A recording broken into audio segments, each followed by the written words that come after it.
बड़ा ही right. Good evening all, welcome to learners academy.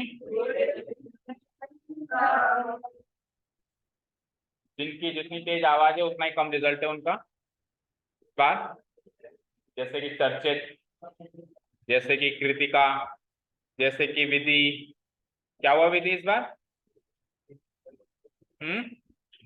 Enough क्या हुआ? लास्ट टाइम तो अच्छा रिजल्ट हुआ था। ये लास्ट टाइम मैंने लेक्चर दिया था, तो इज इट लाइक दैट कि मुझे हर टेस्ट से पहले लेक्चर देना पड़ेगा तभी रिजल्ट अच्छा आएगा? नहीं तो नहीं आएगा। तो फिर क्यों नहीं हुआ अच्छा रिजल्ट? विधि बताओ। ईशानी ने अच्छा किया, लेकिन ईशानी से पूरा पेपर ही नहीं हुआ, आता ही नहीं था। पर ये है कि जितना इसने किया है, 3 क्वेश्चन किए, 4 किए, 3, जितना इसने किया है उसमें उसमें बिल्कुल भी कमी नहीं, मतलब परफेक्ट प्रेजेंटेशन है। लेकिन बाकी 2 भी आने चाहिए, ठीक है। और आप तो आते ही नहीं हो, सन्यासी बन गए हो। हाँ, ये सक्षम भी नहीं आता और ना ही करण आता है। सक्षम, आपने टेस्ट नहीं दिया था तो मुझे टेस्ट की नोटबुक क्यों दे रखी थी? तो पहले की पढ़ी थी तो उसका रिजल्ट लग चुका है ना, देख लिया आपने? तो फिर वो नोटबुक ले लेनी चाहिए ना आपको। वो तो लग के हट भी गया, आपने देख भी लिया, तो नोटबुक आपको ले लेनी चाहिए ना, मेरे पास क्यों रख रखी थी उसको? हाँ करण, अब कितने दिन और ऐसे ही चलेगा? क्योंकि कोर्स तो हो गया, सारा कोर्स तो आपने से निकाल दिया घूम फिर के। अब होपफुली रिवीजन में आप कुछ टेस्ट दे पाओ आपके बिजी शेड्यूल से समय निकाल कर, और आप सक्षम मिलके आओगे, मिलके जाओगे, सॉरी, मुझसे लास्ट में मिलके जाओगे, आपसे बात करनी है। हाँ, आप अकेले ही मिलके जाएंगे मुझसे, ठीक है। चलिए, तो let's go to the next part, exercise number 5.2। तो हमने क्वेश्चन नंबर 4 तक सॉल्व कर दिए।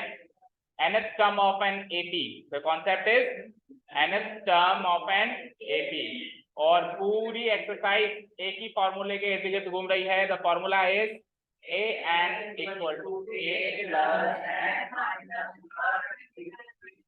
d। इस फॉर्मूला के इर्द गिर्द पूरी एक्सरसाइज रिवॉल्व कर रही है, ठीक है। चलो, तो क्वेश्चन नंबर 4 के बाद देखते हैं 5th one, find the number of terms. अब जब ये टॉपिक स्टार्ट किया था तब मैंने आपको हिंट दिया था कि एक एपी में कुल कितने टर्म हैं, एक एपी में कुल कितने टर्म्स हैं, ये पता करने के लिए भी nth टर्म फॉर्मूला ही काम आएगा। पर वो कैसे आएगा वो अभी बताइए, ठीक है। सबसे पहले तो एक एपी में कितनी टर्म्स हैं, ये केवल उसी एपी में बताई जा सकती हैं जिसकी लास्ट टर्म गिवन हो। यस और नो? मान लो मैंने लास्ट टर्म ही ना दी, लास्ट टर्म दी नहीं मैंने, तो अब आप बता सकते हो इसमें कितनी टर्म्स हैं ना। तो इस तरीके से 2 तरीके की एपी बताई गई है। How many types of AP are there? 2 types. एक होता है फाइनाइट एपी और एक होता है infinite. What is the difference between finite AP and infinite AP ahead? What is the difference between finite AP and infinite AP? Finite AP जिसमें आखिरी term given हो, या इनडायरेक्टली हम यूं कहें जिसमें नंबर ऑफ टर्म्स पता किए जा सकते हो, जिसमें नंबर ऑफ टर्म्स, कितनी टर्म्स उसके अंदर हैं ये पता किए जा सकते हो, जैसे 10 टर्म, 20 टर्म, 50 टर्म, कुल कितने लिस्ट ऑफ नंबर्स हैं वो पता किए जा सकते हो, उसको कहते हैं फाइनाइट। इनफाइनाइट मतलब अनंत, जिसमें पता नहीं किए जा सकते हो।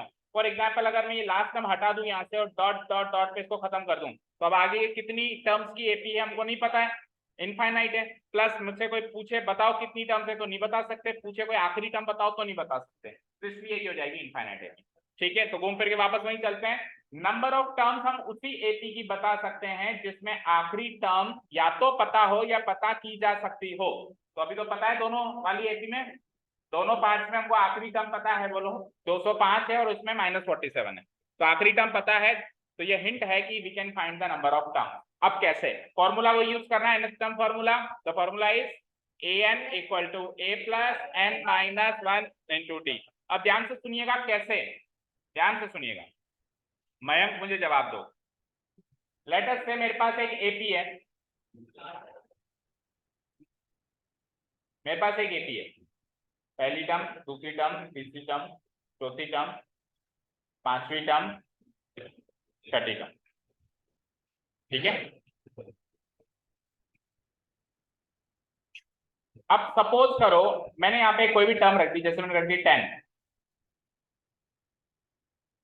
तो इस टर्म का सीक्वेंस क्या है बताओ? इस टर्म का सीक्वेंस क्या है? कौन से नंबर की टर्म है ये? 1 2 3 4, तो इसका सीक्वेंस क्या है? फोर्थ है। इस टर्म का सीक्वेंस क्या है? फोर्थ है। समझ आया? अगर मैंने यहाँ रख दिया 20, तो इस टर्म का सीक्वेंस क्या है? Sixth term. यहाँ तो कोई डाउट? जो चीज समझाने की कोशिश कर रहा हूँ समझो ध्यान। तो अगर मुझे कोई टर्म गिवन हो और हम उसका सीक्वेंस निकाल लें और बाद में पता चले वो आखिरी टर्म थी, तो जो उसका सीक्वेंस निकला उतनी ही टर्म्स होंगी उसमें। फिर से बोलूं ये बात, फिर से कहें, समझ आ गया? अगर आखिरी टर्म का सीक्वेंस पता कर लें, अगर आखिरी टर्म का क्या पता कर लें, तो आखिरी टर्म का जो सीक्वेंस होगा उतनी ही टर्म्स होंगी या नहीं होंगी बताओ? उस एपी में उतनी टर्म्स होंगी या नहीं होंगी? आखिरी टर्म का सीक्वेंस अगर 90th है तो नंबर ऑफ टर्म्स भी 90 है। आखिरी टर्म का सीक्वेंस 80th है तो नंबर ऑफ टर्म्स भी 80 है। अब सर आखिरी टर्म का सीक्वेंस कैसे पता करें? ये हम पिछली क्लास में करके आए हैं, एन की वैल्यू निकाल के। कैसे? एन की वैल्यू निकाल के, a n equal to a plus n minus 1 multiplied by d में अगर हम एन की वैल्यू निकाल दें तो यही तो सीक्वेंस होता है। बोलो यही तो सीक्वेंस होता है। तो ये एन की वैल्यू निकाल दोगे तो उसका सीक्वेंस पता चल जाएगा, सीक्वेंस पता चल जाएगा, नंबर ऑफ टर्म्स पता चल जाएगी। समझ आया? चलो एक क्वेश्चन करके देखते हैं। जैसे कि पहला क्वेश्चन है इसमें 7 13 19, हाँ दूसरा करें, चलो दूसरा करते हैं। तो इस एपी को ध्यान से देखिए, 18 15 15 1/2 है, सॉरी 13 एंड लास्ट टर्म कितनी गिवन है? -47। तो this is the given AP, this is the given AP. अब बेस्ड ऑन दिस इंफॉर्मेशन आप क्या क्या कह सकते हो? देखो, ए निकाल सकते हो आप और डी निकाल सकते हो। निकाल सकते हो ए तो क्या होता है? पहली टर्म a1 के बराबर यानी कि 18, और डी क्या होता है? दूसरी टर्म में से पहली टर्म घटा दो या फिर तीसरी टर्म में से दूसरी टर्म घटा दो, कॉमन डिफरेंस होता है डी।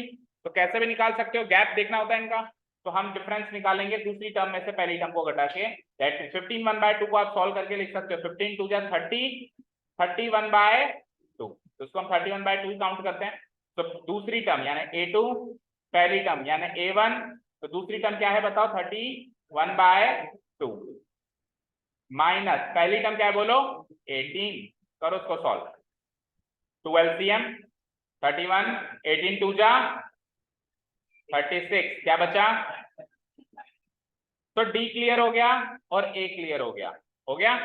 तो एक एपी में अगर ए और डी क्लियर है तो करीब करीब सब क्लियर है, क्योंकि एक एपी में दो ही चीजें होती हैं, एक तो पहली टर्म और बीच का कॉमन डिफरेंस। ये दो चीजें जिसको भी पता है तो उस एपी की कोई सी भी टर्म निकाल सकता है, निकाल सकता है। चलिए अब ध्यान से सुनिए, अब हमको आखिरी टर्म भी गिवन है, क्या? -47। लास्ट टर्म को हम एल से डिनोट करा देते हैं, बताओ लास्ट टर्म को हम क्या किससे डिनोट करा देते हैं? एल।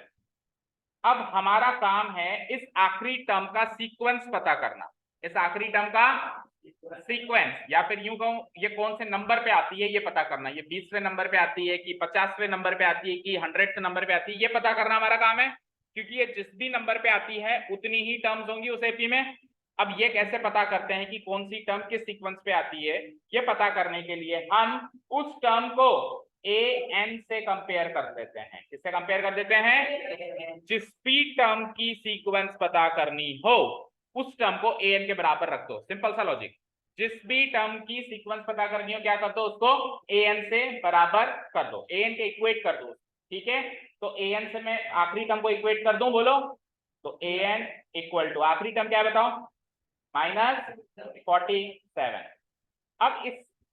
अब इसको एक्सपेंड कर दो और यहां से n निकाल लो। इसको एक्सपेंड करके यहां से क्या निकाल लो? n निकाल लो। कैसे? an का एक्सपेंडेड फॉर्मूला बताओ? a plus n minus 1 multiplied by D, इसकी वैल्यू -47। चलो a d दोनों की वैल्यू है हमारे पास, है ना? करो पुट द वैल्यू। a की वैल्यू क्या है? 18, n तो मिसिंग है, पता करना है। टी कितना है, टी -5/2 मल्टीप्लाई होगा, याद रखना ना। ये मल्टीप्लाई साइन हटा के ऐसे ही मत लिख देना -5/2, फिर आप उधर +5/2 कर दोगे नहीं तो उसको, है ना। ये -5/2 नहीं है, ये मल्टीप्लाई बाय -5/2 है, ठीक है। इक्वल टू RHS में क्या है, अब जब जब हमको n निकालना होता है तो मैंने आपको सबसे सही तरीका क्या बताया n निकालने का, कि आप सबसे पहले a को उधर भेजो, फिर t को उधर भेजो, फिर लास्ट में -1 को उधर भेजो। इन 3 स्टेप्स में हम n निकालते हैं।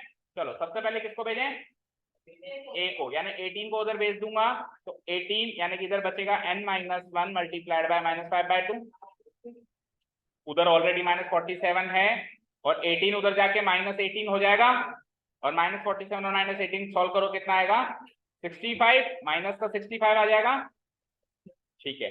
नाउ अब किसकी बारी है उधर जाने की, -5/2। अब -5/2 उधर मल्टीप्लाई हो रहा है तो उधर डिवाइड होगा तो रेसिप्रोकल हो जाएगा, तो n-1 की वैल्यू हो जाएगी -65 मल्टीप्लाइड बाय -2/5, ठीक है।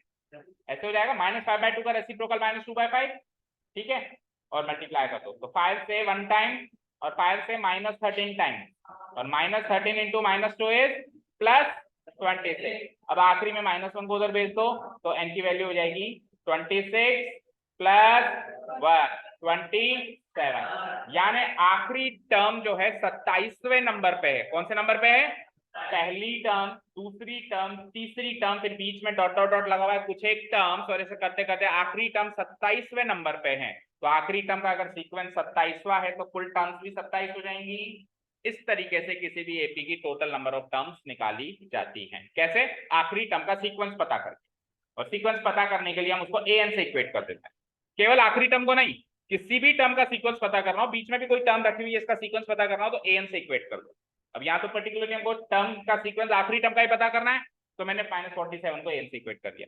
कल को जैसे 13 है, किसी ने कहा ये कौन से नंबर पे आ रही है, अब ये तो साफ साफ दिख रहा है तीसरे नंबर पे आ रही है, पर बाय द वे हम इसको भी an से इक्वेट कर देना तो यहाँ से n की वैल्यू 3 निकल के आ जाएगी, क्योंकि ये तीसरे नंबर पर।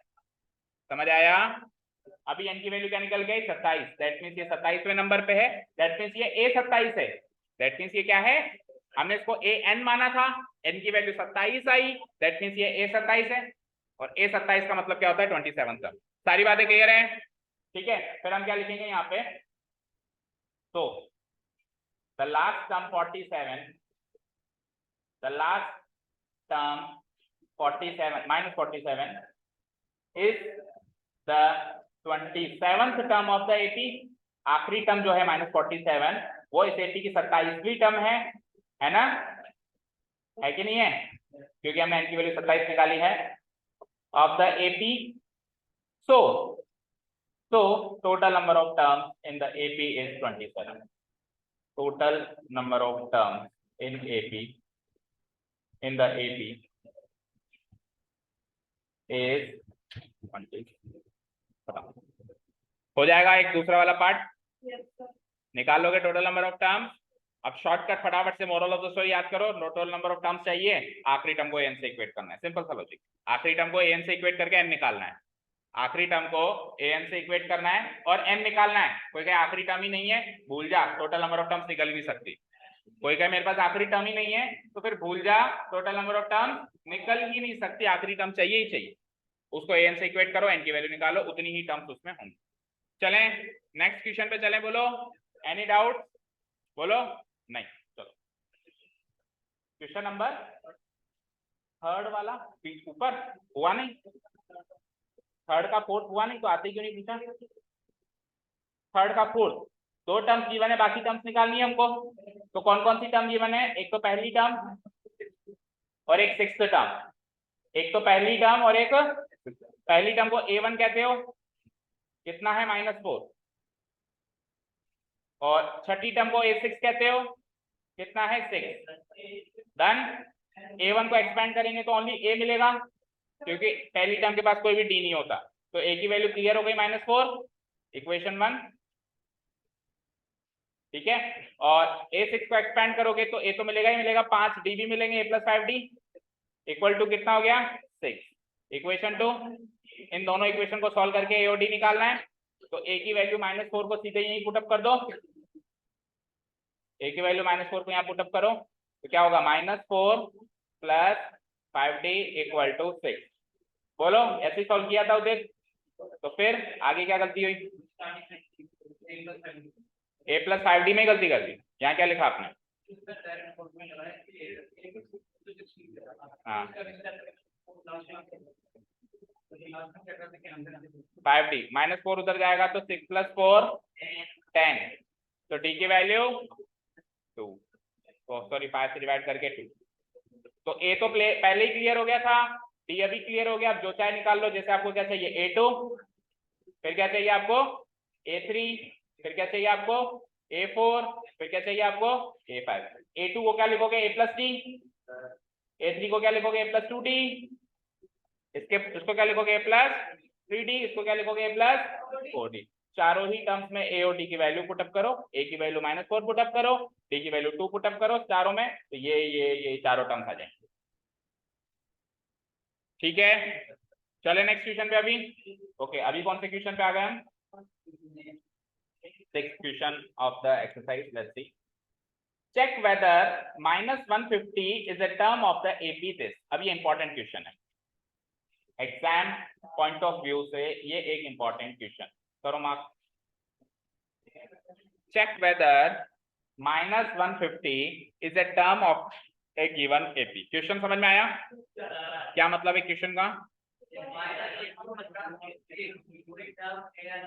इस एपी, ये एक एपी दिख रही है आपको 11 8 5 2, एक एपी दिख रही है, बोलो।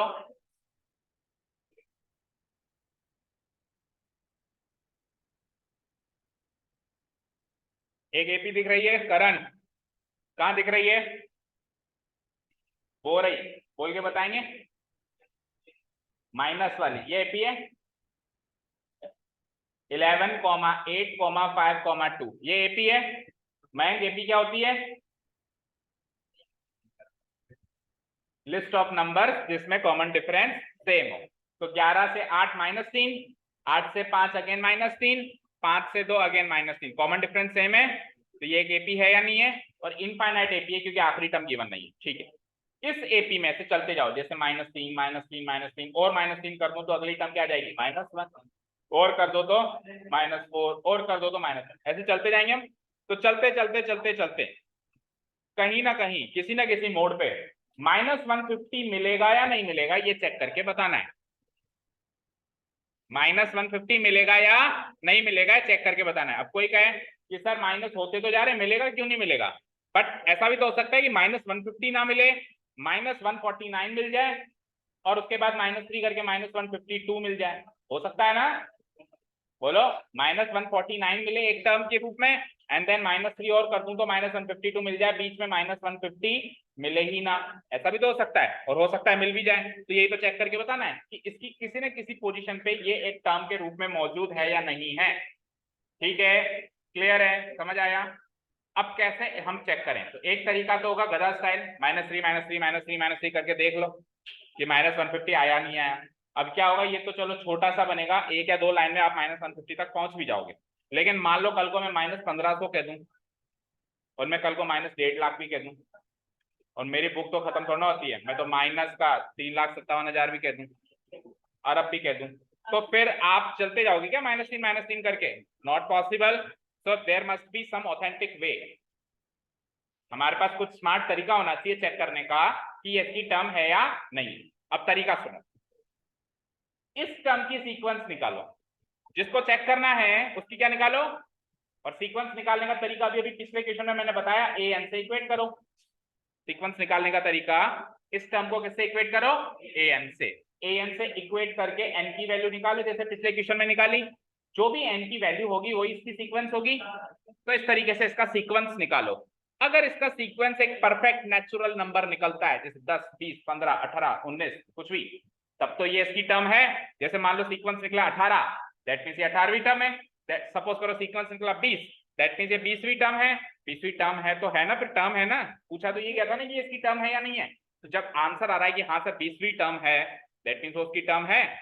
सपोज करो किसी इंसान से पूछा कि ये तेरा बच्चा है, तो उसने कहा ये मेरा चौथे नंबर का बच्चा है। तो अब चौथे नंबर का बच्चा है तो बच्चा तो हुआ ना उसका, हुआ नहीं हुआ, समझ गए ना। तो आपसे पूछा गया -150 इसकी एक टर्म है क्या, आपने तो पूरी सीक्वेंस ही बता दी कि हाँ ये इसकी 20वीं टर्म है, तो 20वीं टर्म है, दैट मींस टर्म तो है ना। हाँ, लेकिन सीक्वेंस परफेक्ट नेचुरल नंबर नहीं निकला। लाइक एन की वैल्यू आ गई 21.5, तो 21.5 कोई टर्म होती है क्या, तो प्रूव हो जाएगा कि ये इसकी टर्म नहीं है। दैट मींस एन की value has to be a natural number, एक नेचुरल, एन का मतलब ही नेचुरल नंबर है ना। अगर एन की वैल्यू एक परफेक्ट नेचुरल नंबर निकलती है तो ये इसकी टर्म है, नहीं निकलती है तो इसकी टर्म नहीं है। समझ आया, कॉन्सेप्ट समझ आया। अब शुरू करते हैं, चलो। तो क्या करेंगे, -150 को an से इक्वेट कर देंगे टू फाइंड इट सीक्वेंस, उसका सीक्वेंस पता करने के लिए। उससे पहले एक बार मैं एपी लिख देता हूँ। एपी बोलो क्या है, व्हाट्स द गिवन एपी, 11 8 5 2। अच्छा, एक ही एग्जाम में आप इतने बड़े हो गए हो, 10th क्लास में आ गए हो, अभी भी आप यूनिट की गलती करते हो, एरिया को सेंटीमीटर में निकालते हो, लेंथ को सेंटीमीटर स्क्वायर में निकालते हो। आजकल तो बच्चे भी नहीं करते गलती।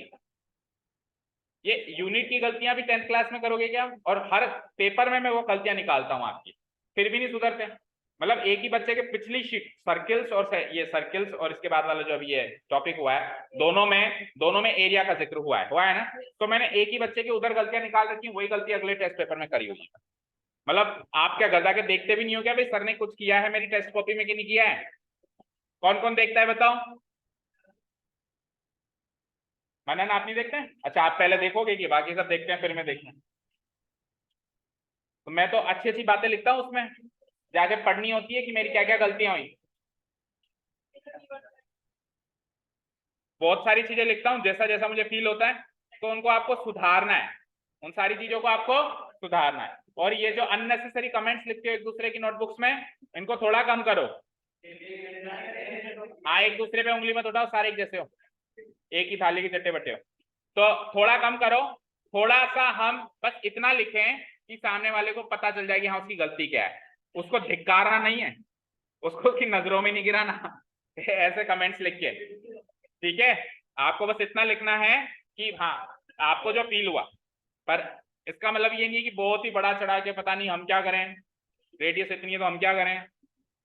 अरे तू पूछ मत कर, तू मार्क्स काट ले ज्यादा से ज्यादा, ठीक है। ओके, तो अननेसेसरी कमेंट्स नहीं लिखने हैं।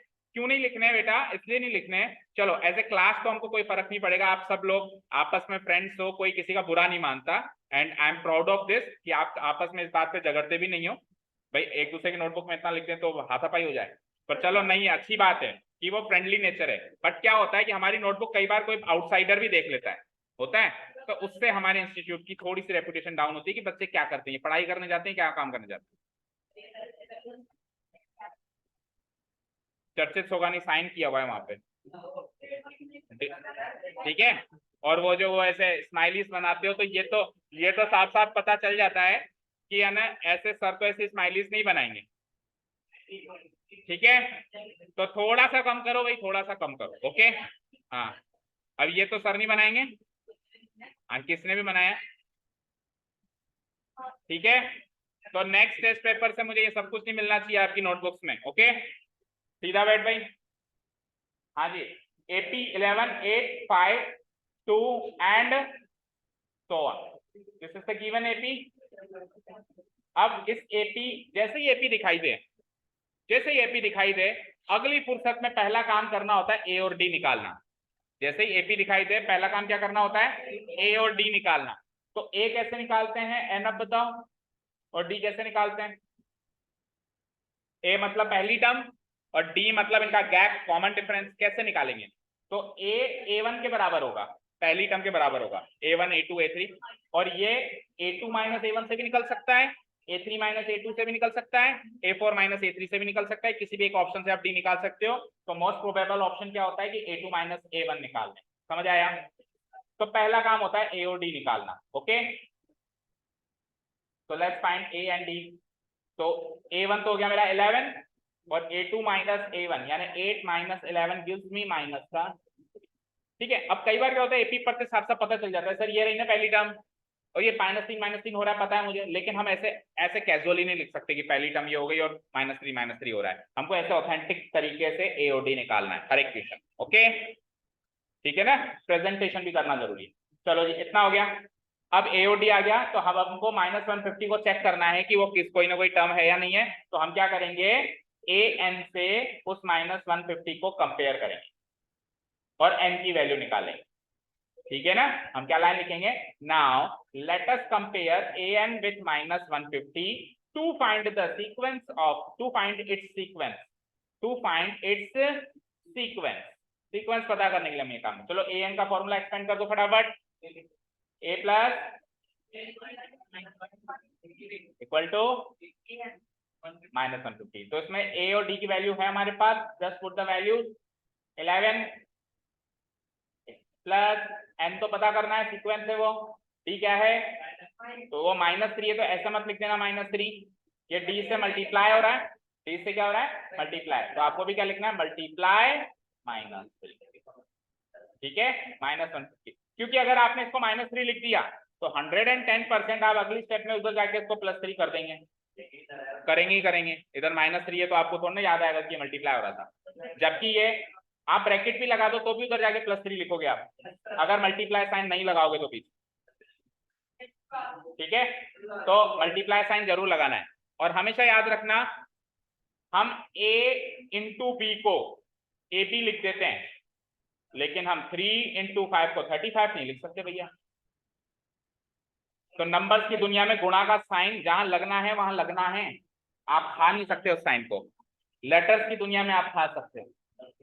क्या पॉइंट भी हम नंबर्स की दुनिया में नहीं लगाते, केवल और केवल हाँ ए डॉट बी भी जो लिखते हैं ना अपन, ए डॉट बी, वो भी जब अल्फाबेटिक लेटर्स होते हैं तब लगाते हैं। आप 3 इंटू 5 को 3.5 लगाओगे तो 3.5 काउंट होगा, वो कुछ भी नहीं कर सकते ऐसा। 3 गुणा 5 है तो 3 गुणा 5 ही लिखना है। क्या लिखते हैं, स्टार, वो स्टार एक अलग लैंग्वेज है, उसको कहते हैं बाइनरी ऑपरेशन लैंग्वेज। वो आएगी अभी आपकी 11th-12th में, तब आएगी तब बताएंगे उसका क्या मीनिंग होता है और वो क्यों लगाते हैं। ठीक है ना, लगाते हैं, आपने ये तो देख लिया लगाते हैं, बट उसका वो इतना सा कॉन्सेप्ट नहीं है कि स्टार लगा दो मल्टीप्लाई का आंसर, उसके बहुत सारा विस्तार में कॉन्सेप्ट है। इस साल तो कट गया है वो 12वीं में, आपके अगर रहा तो आप पढ़ोगे फिर। चलो आओ, हाँ 12वीं का पढ़ा दूं फिर, है ना, आ जाओ। 11 क्या डिसाइड किया था हमने, पहले ए को भेजना, फिर डी को भेजना, फिर -1 को भेजना, उससे एन की वैल्यू क्विकली निकलती है। और अगर आप गधा स्टाइल से करो तो गधा स्टाइल से फिर इसको मल्टीप्लाई करो, इसको मल्टीप्लाई करो, आपस में सॉल्व करो, फिर एन की वैल्यू निकालो। ठीक है, चाहो तो उससे भी कर सकते हो एज यू विश। हम अभी एडवांस तरीके से 11 को उधर भेजते हैं, तो n-1 इंटू -3 इधर रह गया, 11 उधर जाके -11 हो गया, -150 -11 कितना हो गया, -161 हो गया। -3 को उधर डिवाइड करवा दो, मल्टीप्लाई हो रहा है, डिवाइड करा दो, -161 divided by -3, minus minus plus, ये कटा नहीं, यहीं से पता चल रहा है कि इनकी परफेक्ट वैल्यू नहीं आएगी, बट फिर भी आगे सॉल्व करो तो 161/3, दैट्स इट।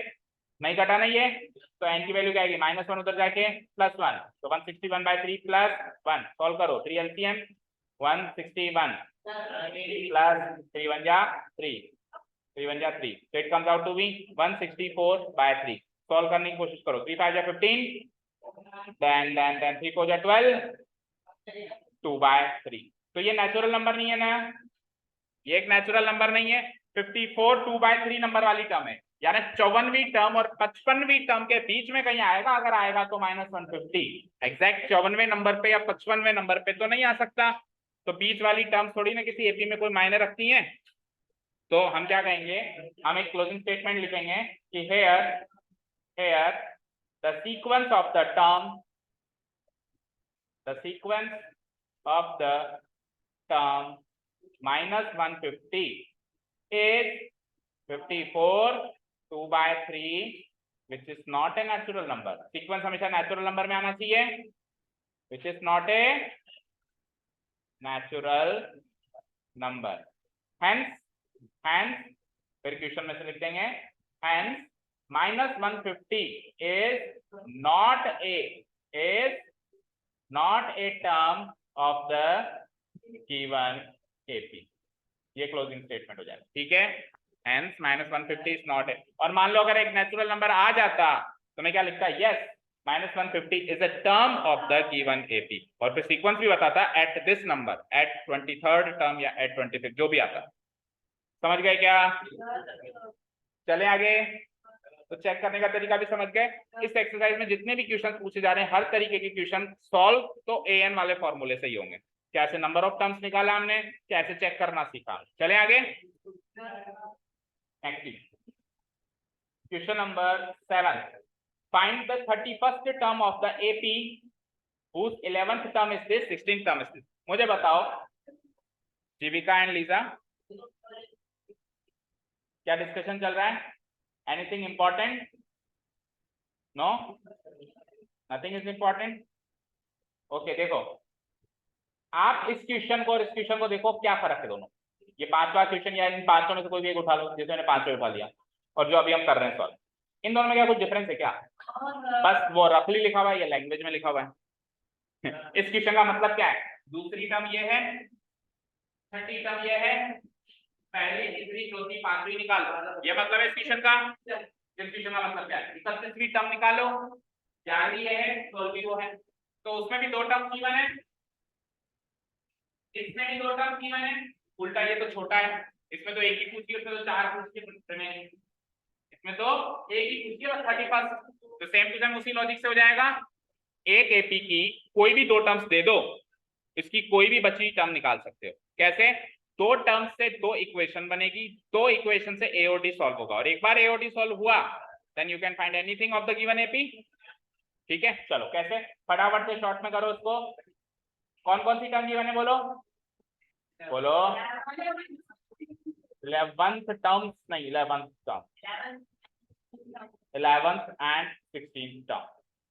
तो 11th टर्म देखो, 11th क्या, 11th टर्म है 38 एंड 16th टर्म है, दिख रहा है सबको?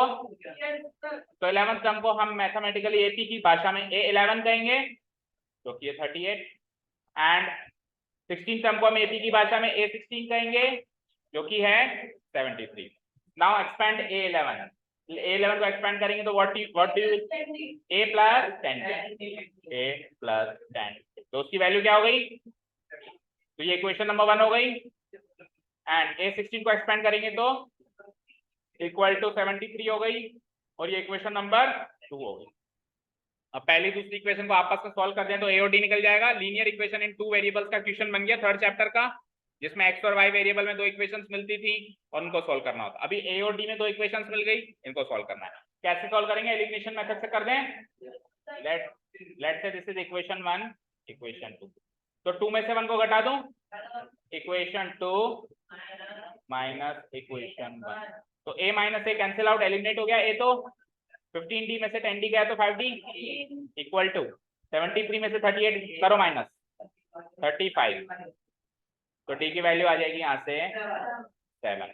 और एक बार दोनों में से एक भी वेरिएबल क्लियर हुआ, 7 नहीं 5, सॉरी 5 आंसर में 7, एक बार दोनों में से कोई भी एक वेरिएबल क्लियर हुआ, उसको चाहो तो इधर पुटअप करो, चाहो तो इधर पुटअप करो, ए की वैल्यू आएगी और सेम ही आएगी, कहीं भी पुटअप कर ले। तो हम ए फर्स्ट वाली इक्वेशन में पुटअप कर दें इसको, तो इसी इक्वेशन में फिर से पुटअप कर दो इस डी की वैल्यू। इक्वेशन 1 क्या था? a plus 10d, a plus 10d, a plus 10d की वैल्यू है ना आज की तारीख में 7 इक्वल टू 38। ठीक है, तो it is a plus 10 into 7 is equal to, तो a की वैल्यू भी आ जाएगी यहाँ से 38 करो माइनस 32, तो a आ गया माइनस 32 और d आ गया 7। अब a और d आ गया तो वी कैन फाइंड एनीथिंग। क्या पूछा है आपसे क्वेश्चन में? 31st term. क्या पूछा है? 31वीं टर्म, 31वीं term, that means A31, that means A31 का मतलब a plus 30d, a plus 30d को सॉल्व कर देंगे a और d की वैल्यू रख के। क्या थी a की value? Minus 32 plus 30d, d की वैल्यू 7, सॉल्व करो, माइनस 32 d की वैल्यू 30 इंटू 7 210। ठीक है, क्लियर है क्या? तो यहाँ से एक चीज तो क्लियर हो गई कि ए और डी में दो इक्वेशन बन जाएं, कैसे भी बन जाएं, किसी भी गिवन इंफॉर्मेशन से बन जाएं, फिर उस एपी में कुछ भी निकाल सकते हैं।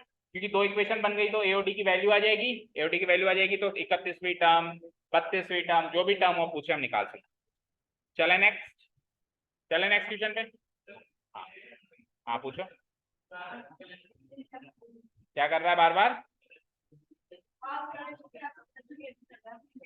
कलेश हो गया? कलश है क्या? क्या मतलब कलश? समझा ही नहीं, कलश यात्रा है क्या आज? तो क्या होता है कलश में, बताना। मंदिर में? तो वो आज है या नहीं है वो आप उससे पूछे, वो पंडित है, वो केयर टेकर है मंदिर का, मंदिर के बाहर ही रहता है, तो मंदिर की गतिविधियों की इंफॉर्मेशन यही देगा।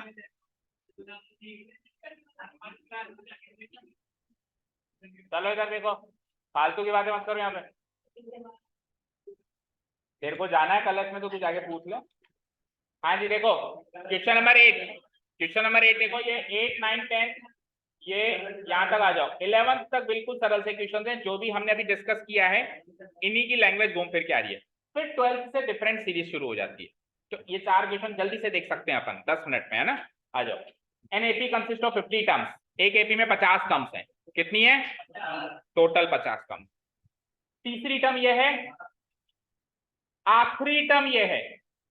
तो आखिरी टर्म क्यों बोल रहा है भाई? 50वीं टर्म बोल दे, शर्म आती है क्या? जब एपी में 50 टर्म्स हैं जब एपी में कितनी टर्म्स हैं? 50, और आखिरी टर्म तो 50 टर्म्स है, तो आखिरी टर्म 50वीं टर्म होगी नहीं होगी? तो पिछले क्वेश्चन की तरह कन्वर्ट हो गया है, तो तीसरी टर्म और 50वीं टर्म गिवन है, 29वीं टर्म पूछ ली, कर सकते हो होमवर्क, खत्म करो। बस ये इसमें सोचना था कि एक एपी में 50 टर्म्स हैं और आखिरी टर्म कैसे निकालेंगे। आखिरी टर्म कौन सी होगी? 50वीं होगी। एक बार ये रिकॉर्डिंग कर दी आपने तो इस क्वेश्चन और पिछले क्वेश्चन में कोई भी डिफरेंस नहीं है। मतलब 11 तक ऐसे नहीं, एक बार रीड आउट तो फिर भी करेंगे ना। If the third and the ninth terms of an AP are the sense respectively, यानी थर्ड टर्म तो है 4, नाइन्थ टर्म है -8, तो ये लो साहब वापस 2 टर्म्स दे दी उसने, वापस 2 टर्म्स दे दी, और एक एपी में 2 टर्म्स दे दें तो कुछ भी निकाल सकते हैं। अब वो कुछ भी क्या निकलवा रहा है वो सुनो, कुछ भी वो ऐसा निकलवा रहा है विच टर्म। अब विच टर्म से जब भी क्वेश्चन आ जाए तो मैंने आपको हिंट दिया था, सीक्वेंस पूछा जा रहा है। क्या पूछा जा रहा है? एक टर्म का सीक्वेंस पूछा जा रहा है। कौन सी टर्म का? 0 का। इस एपी में कहीं ना कहीं कहीं ना कहीं कहीं ना कहीं कहीं ना कहीं 0 विराजमान है, तो वो 0 कौन से नंबर पे विराजमान है उसका सीक्वेंस पूछ रहा है। समझ गए? तो एपी चल रही है कुछ प्लस माइनस होके, तो उसके कहीं ना कहीं बीच में 0 भी पॉसिबल है ना, आ सकता है ना। तो वो 0 कौन से नंबर पे आएगा उसका वो कौन सी टर्म होगी, दैट मींस उसका क्या पूछा जा रहा है? सीक्वेंस। तो कुल मिला के 2 टर्म्स गिवन है, तो हम किसी भी टर्म को निकाल सकते हैं, किसी भी टर्म का सीक्वेंस भी कुछ भी निकाल सकते हैं अगर 2 टर्म्स गिवन है। एओडी निकाल के फटाफट क्विकली सॉल्व करें। चलिए बताइए 2 टर्म्स कौन कौन सी गिवन है? Rudra and Ahad, stand up, hands up. A3 equal to 4, hands up का मतलब नहीं समझ आता शुद्ध हिंदी में? हाँ नहीं नहीं आता है क्या? तो मैं समझाऊं। A9 की वैल्यू -8, आपको कई बार समझाया है कि जब टीचर कुछ बता रहा हो तब आप अपनी सारी गतिविधियों को विराम दे दें शुद्ध हिंदी में, ठीक है। तो जब टीचर स्टॉप हो जाए तब आप कुछ छोटी मोटी आपस में बात करनी हो या मुझसे कुछ पूछना हो तो आप उन गतिविधियों को फिर आगे बढ़ा सकते हैं, ठीक है। क्या बात हो रही थी? अब देखो, आप बात नहीं बता रहे हो, इस चीज का प्रूफ है कि कुछ अनइम्पोर्टेंट हो रहा था, क्योंकि अगर इंपॉर्टेंट हो रहा होता तो आपको बात बताने में क्या शर्म आती? बताओ, कुछ अनइम्पोर्टेंट था ना, जो बाद में भी डिस्कस हो सकता था, पर मन नहीं मान रहा था, तो मन को मनाना पड़ता है। मन चंचल, मन लोभी, मन बावला, इस मन को मनाना पड़ता है। पढ़े होंगे ना हिंदी में गद्य पद्य। इस क्वेश्चन तक आए, हैंड्स अप करो, आराम से करेंगे हम, है ना, बहुत टाइम है हमारे पास, बहुत टाइम है। चलो देखो इधर देखो, A3 है 4, A9 है -8, तो 2 टर्म्स गिवन है, तो 2 टर्म्स कौन कौन सी गिवन है? A3, तो A3 को एक्सपेंड कर दो जल्दी से, कैसे लिखेंगे? A plus 2d equal to 4। A9 को कैसे एक्सपेंड करेंगे? इक्वल टू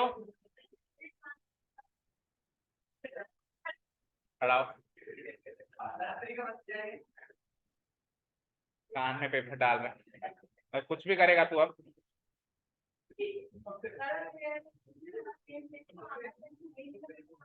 मना कर दिया ना उसने।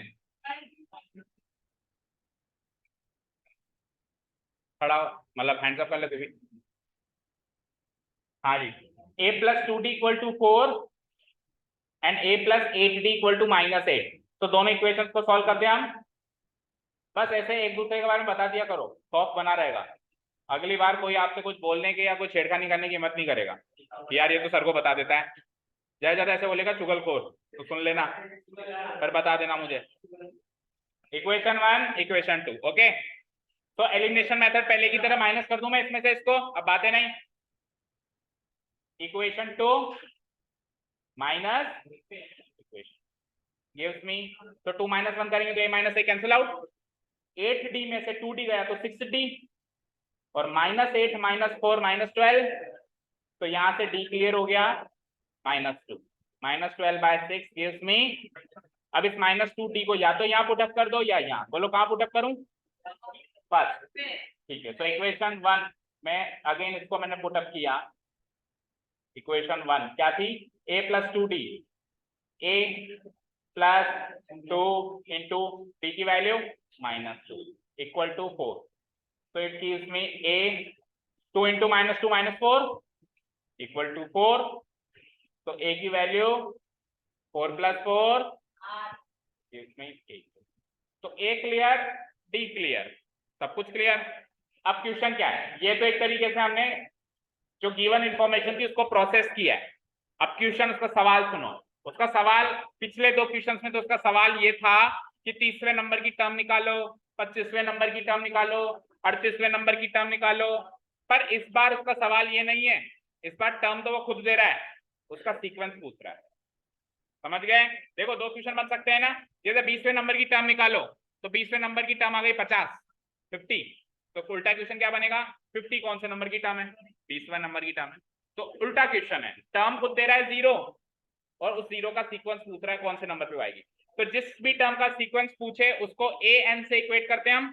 तो हम क्या करेंगे? an इक्वल टू 0 करते हैं इक्वेट।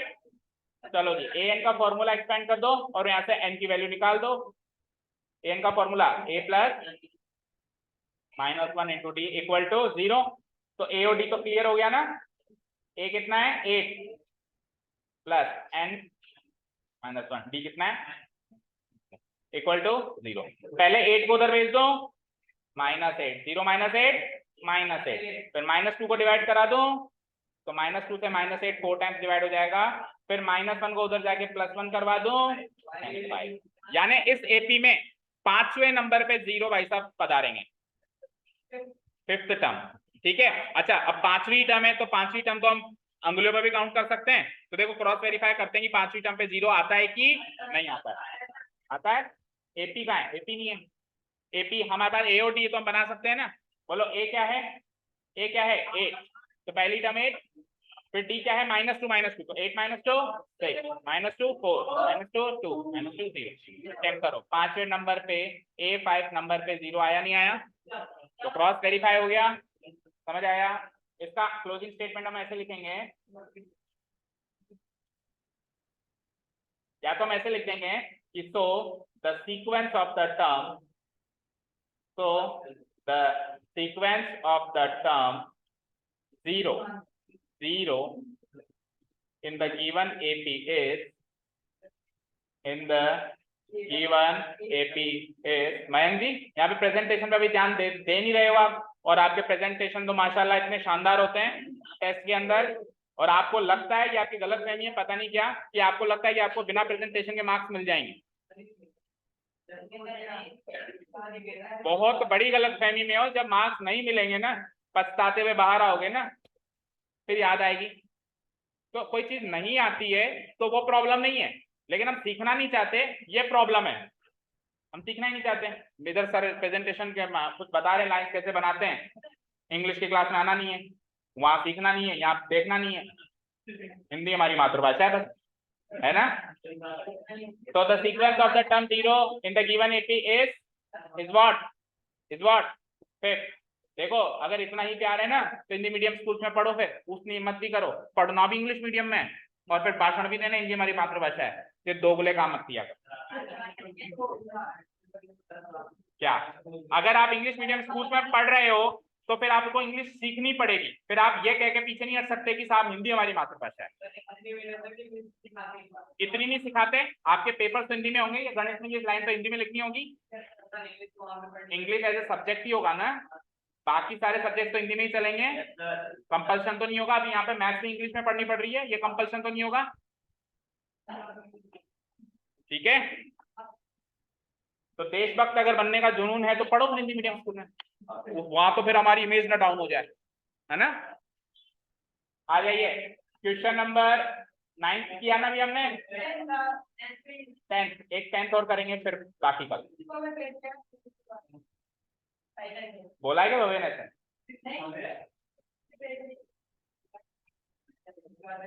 चलो आओ, उसको तो उसके कान में कागज डालने की भी इच्छा हो रही है, तो उसकी कितनी इच्छा है पूरी करें हम।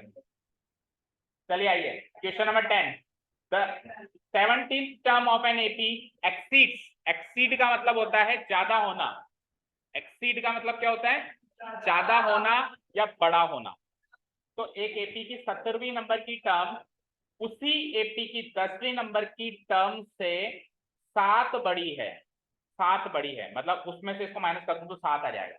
जैसे 17 जो नंबर है वो 10 से 7 बड़ा है या नहीं है, 10 जो है वो 3 से 7 बड़ा है, तो कोई भी नंबर किसी दूसरे नंबर से 7 बड़ा हो सकता है ना, हो सकता है। तो एक एपी की 17वें नंबर की टर्म उसके 10वें नंबर की टर्म से 7 बड़ी है, तो आप उस एपी का कॉमन डिफरेंस पता करें। क्वेश्चन समझ में आ गया? क्या प्रॉब्लम है? कुछ गिर गया, घूम गया, बोलो। देखो फिर इधर 17th टर्म 10th टर्म से 7 एक्सीड करती है, 7 एक्सीड करती है यानी 7 बड़ी है। अब हम कैसे पता करेंगे? तो देखो 17th टर्म को हम A17 कह सकते हैं, एक्सीड को एक्सीड ही लगा दो, A17 एक्सीड। 10th टर्म को A10 कह सकते हैं बाय 7। अब सवाल ये है कि सर इसको मैथमेटिकली कैसे लिखें, ये बात तो हमने लिख दी, लेकिन इसको मैथमेटिकली कैसे लिखें। तो इसको मैथमेटिकली लिखने का तरीका देखेंगे। देखो कैसे लिखेंगे, A17 एक्सीड कर रहा है A10 को, तो A17 में से A10 माइनस करो, कितने से एक्सीड कर रहा है, 7 से, इक्वल टू 7। समझ गए? जहां पे एक्सीड आ रहा है वहां पे माइनस लगा दो, जहां पे एक्सीड वर्ड आ रहा है वहां पे, और जहां पे बाय प्रीपोजिशन आ रहा है वहां पे इक्वल टू करना है। तो इस तरीके से मैथमेटिकल प्रॉब्लम में कन्वर्ट कर दिया हमने इसको। अब बताओ A17 को तो एक्सपेंड कर ही सकते हैं, बोलो कैसे करेंगे। A प्लस माइनस A10 को इक्वल टू, इसको सॉल्व करूंगा तो A माइनस एक कैंसिल आउट हो जाएगा, A माइनस एक कैंसिल आउट हो जाएगा, एंड 16D में से 9D जाएगा, तो A माइनस एक कैंसिल, 7D बचेगा। 7D की वैल्यू 7, तो D की वैल्यू 7/7 यानी कि 1। अब सुनो, हमने D निकाला है और पूछा भी D था, हमने D निकाला है और पूछा भी, क्योंकि D के अलावा इस क्वेश्चन में आप और कुछ निकाल भी नहीं सकते। क्यों नहीं निकाल सकते, जवाब दो। गलत, गलत, एक ऑथेंटिक आंसर नहीं दे पाए आप। मैथमेटिकल रीजन बताओ कि इस क्वेश्चन में हम, जैसे पिछले क्वेश्चंस में 3-4 क्वेश्चंस में हम A भी निकाल पा रहे थे, D भी निकाल पा रहे थे, पर इस क्वेश्चन में हम केवल और केवल D ही निकाल पा रहे हैं। Why? क्योंकि हमारे पास 2 इक्वेशंस नहीं है। ये इक्वेशन तो एक ही ना, चेक करो, ये इक्वेशन तो एक ही है। तो अगर 2 इक्वेशन मिलेंगी तो ही 2 वेरिएबल सॉल्व हो सकते हैं, अगर एक ही इक्वेशन मिलेगी तो एक ही वेरिएबल सॉल्व होगा। तो हम चाह के भी इसकी फर्स्ट टर्म नहीं बता सकते, इस एपी में केवल और केवल हम गैप ही बता सकते हैं। कितने का गैप आएगा, 1 का गैप आएगा। कि पहली टर्म क्या होगी, वी कैन नॉट टेस्ट। समझ गए? चलो बाकी क्वेश्चंस कल। Thank you so much for listening to us, have a nice day, keep learning.